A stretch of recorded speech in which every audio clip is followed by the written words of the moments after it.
Alright, let's take a look at this question 6 part B. By considering that tangent of 45 degrees is equal to tangent of 32 degrees plus 13 degrees, evaluate this weird expression over here. Now, don't worry so much. Every time you see that there's a tangent and you broke it down into a sum, 32 plus 13, definitely you would know that you have to use one of those identities involving tangent. And what is the identity? It is just tangent of A plus minus B is equal to tangent of A plus B, I think, minus tan B, all divided by 1 minus plus tan A tan B. Okay, notice I wrote minus plus, which means it's the opposite. Here there's a plus, this will be minus. Sorry, I should use a different color. Here is a plus, here will be minus. And of course minus here, then will be a plus there. They will just change color. Sorry, I mean not change color, they will just change their sign. Opposite signs. Okay, so now let's try and simplify this. Let's try and tackle this problem. So before I even continue, can you tell me what is tangent of 45 degrees? Yes, it is just 1. You should know this already. It's just 1. But you can consider that tangent 45 degrees is equal to tangent of 32 degrees plus 13 degrees. Break it down into a sum, which means that because you have broken down into a sum, you can use this identity.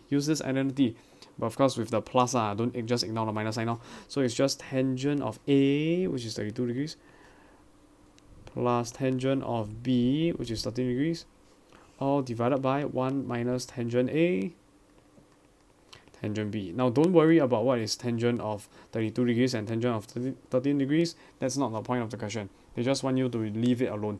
Don't care about the value, just eventually expand it. Okay, so now do you notice that there's this chain of equality? 1 is equal to tangent 45, which is then equal to tangent 32, which is then equal to this fraction. There's a chain, the chain of equality. In other words, by the link, right? Because of that link, it's called transitivity. Tangent, okay, but you don't need to know that word, just need to know because this one equal to this one equal to this one equal to this one. Therefore, 1 is equal to this fraction.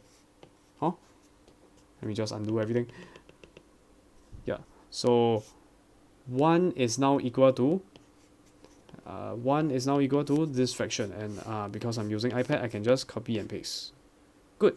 Hey, 1 is equal to this.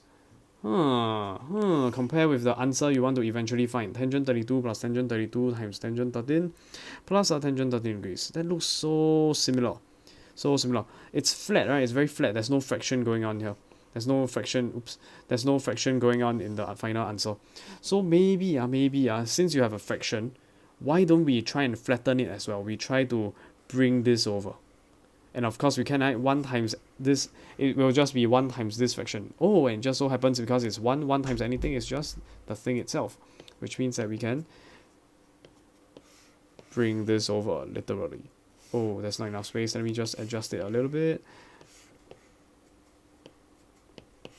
Don't get confused now. All that I'm doing is multiplying the denominator over to the other side. Okay? But with fancy iPad manipulation. Okay, good. So now I have this equation. Can you see how I can manipulate it, massage it, so that I'll get tangent 32 plus tangent 32 times 13 times tangent 13 30 degrees plus tangent 13? Yes, of course. Very simple. All you need to do is to bring this term over. And then it changes to a plus sign. And you notice this is exactly the same as the expression that they wanted, which in turn is equal to 1. So the answer is just 1. It is equal to 1. So we are done.